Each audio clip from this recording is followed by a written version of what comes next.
Tepung tapioka. Tepung sederhana yang terbuat dari singkong ini merupakan bahan dasar dari berbagai macam cemilan yang dinikmati semua kalangan.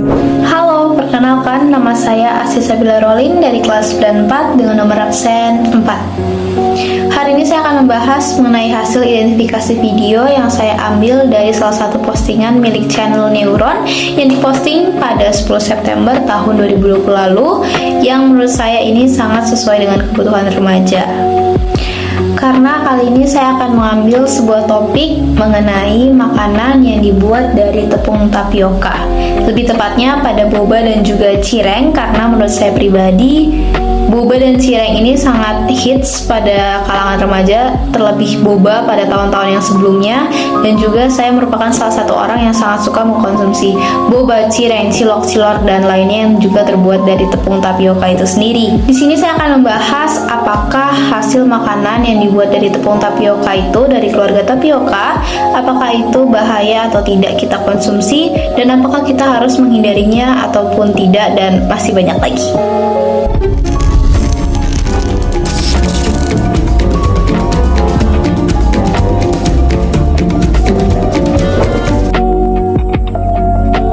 Pada video ini menurut saya Neutron mengambil sisi netral, karena di sini Neutron menyebutkan dampak baik dan juga dampak buruk dari penggunaan tepung tapioka yang ada pada makanan yang selama ini kita konsumsi.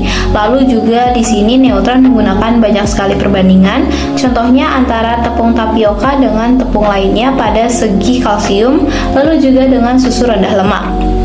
Di sini saya juga akan menyebutkan sisi buruk dan juga sisi baik yang ada pada tepung tapioka, seperti apa yang sudah disebutkan pada akun channel Neutron dan juga sudah saya verifikasi. Yang pertama, tepung tapioka ini aman untuk dikonsumsi oleh mereka yang mempunyai penyakit jantung atau riwayat penyakit jantung. Bahkan anjuran dari American Heart Association atau yang disingkat dengan AHA menganjurkan untuk mereka yang mempunyai penyakit jantung mengonsumsi 2300 mg natrium semaksimalnya per hari. Sedangkan tepung tapioka ini hanya mengandung 145 mg per 100 gram. Yang kedua, tepung tapioka ini baik dan mampu membantu pertumbuhan tulang kita, karena tepung tapioka ini mengandung 71 mg per 100 gram kalsium. Lalu yang ketiga, yang terakhir, tepung tapioka ini rendah lemak karena hanya ada 0,03 gram di satu sajian boba, jadi tidak perlu takut kolesterol kita akan naik. Yang pertama, tepung tapioka memiliki karbohidrat yang tinggi. Ada 22 gram karbohidrat per 100 gram di satu sajian boba. Yang kedua, kalorinya tinggi. Ada 130 kalori per 100 gram, yang berarti sama saja dengan satu sajian nasi putih. Yang ketiga, dapat diingatkan atau dikatakan bahwa 130 kalori itu hanya baru saja boba, belum termasuk minuman yang berartikan susunya dan lain-lainnya, serta gulanya. Namun jika sudah digabungkan atau dijumlahkan, maka minuman boba mengandung 300 kalori. Yang keempat, berarti 15% dari kebutuhan kalori kita per harinya sudah terpenuhi hanya dengan minum boba saja. Tapi kebutuhan kalori manusia itu berbeda-beda.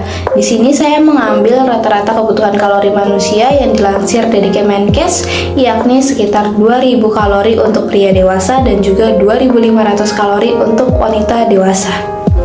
Yang kelima, dapat dikatakan atau diingatkan kembali bahwa karbohidrat yang berlebih akan menghasilkan lemak. Selanjutnya, keenam, mengingat mengenai lemak, kita juga mengingat akan teman kita, cireng, bahwa cireng itu digoreng dan minyak gorengnya mengandung atau menghasilkan serta menumpuk lemak pada tubuh kita. Lalu yang terakhir, dapat disimpulkan, dikatakan bahwa tepung tapioka tidak memiliki kandungan nutrisi yang baik, karena selain kalsium dan asam folatnya yang tinggi, kandungan vitamin dan mineral yang ada pada tepung tapioka ini hampir berjumlah 0, yang berarti tidak ada. Pada bagian-bagian akhir video, Neutron menyatakan sebuah realita yang saya pribadi sangat setuju dengan realita yang dikatakan oleh Neutron. Atau dapat saya katakan juga bahwa realita ini bisa menjadi sebuah kesimpulan kecil yang diambil oleh Neutron dari tayangan yang dia buat mengenai boba dan juga cireng. Dikatakan bahwa kami mengkonsumsi cemilan-cemilan itu bukan karena nutrisinya, melainkan karena rasa yang kami rasakan setelah mengkonsumsi boba, cireng, cilok, cilor, dan lainnya. Karena kami merasa bahagia. Dinyatakan juga bahwa kita tidak perlu menghindari produksi dari keluarga tapioka, melainkan kita hanya perlu menakarnya, menyimbangi, dan tidak membuat semuanya menjadi tidak seimbang karena cemilan-cemilan yang kita konsumsi itu. Lalu kalimat ajakan atau yang menurut saya termasuk bagian dari persuasif dari video tersebut adalah ketika bagian Jadi, untuk menjawab pertanyaan sebenarnya cemilan tapioka sehat atau tidak, jawabannya adalah tidak. Cireng, boba, dan teman-temannya tidak sehat. Namun, apakah itu artinya kita harus selalu menghindari cireng, boba, dan kawan-kawan? Tidak perlu juga. Mengkonsumsi cemilan tapioka hanya akan berdampak negatif terhadap tubuh apabila dilakukan secara berlebihan. Dan realitanya adalah kita memang memakan cemilan ini bukan karena kandungan nutrisinya, melainkan karena cemilan ini membuat kita bahagia. Dan apabila dampak negatifnya dapat kita tekan dengan tidak mengkonsumsinya terlalu sering, maka tidak ada salahnya kita ngemil sekali-sekali. Tapi menurut saya video dari Neutron ini mengandung makna yang ganda. Di satu sisi mereka mengizinkan kita untuk mengkonsumsi makanan yang terbuat dari tepung tapioka, tapi di satu sisi lain menurut saya di sepanjang video ini secara tidak langsung membujuk seseorang untuk tidak mengkonsumsi boba, cireng, cilok, cilor, dan lainnya secara berlebihan. Karena kelebihan lemak itu tidak baik, kelebihan karbohidrat juga tidak baik.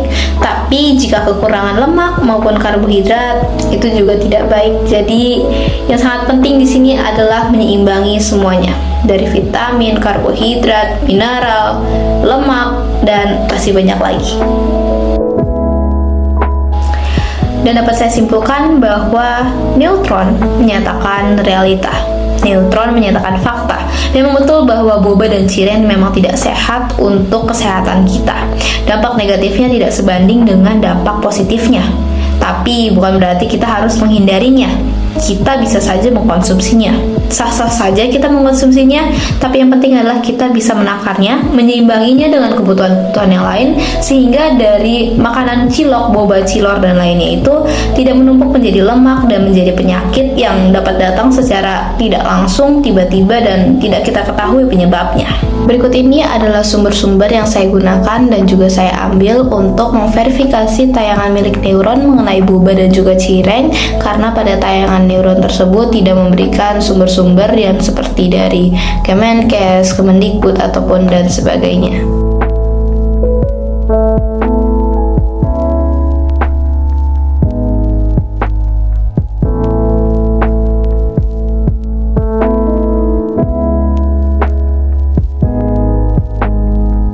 Sekian dari saya, mohon maaf jika selama tayangan ini masih terjadi kesalahan dalam kata, kalimat, maupun tindakan.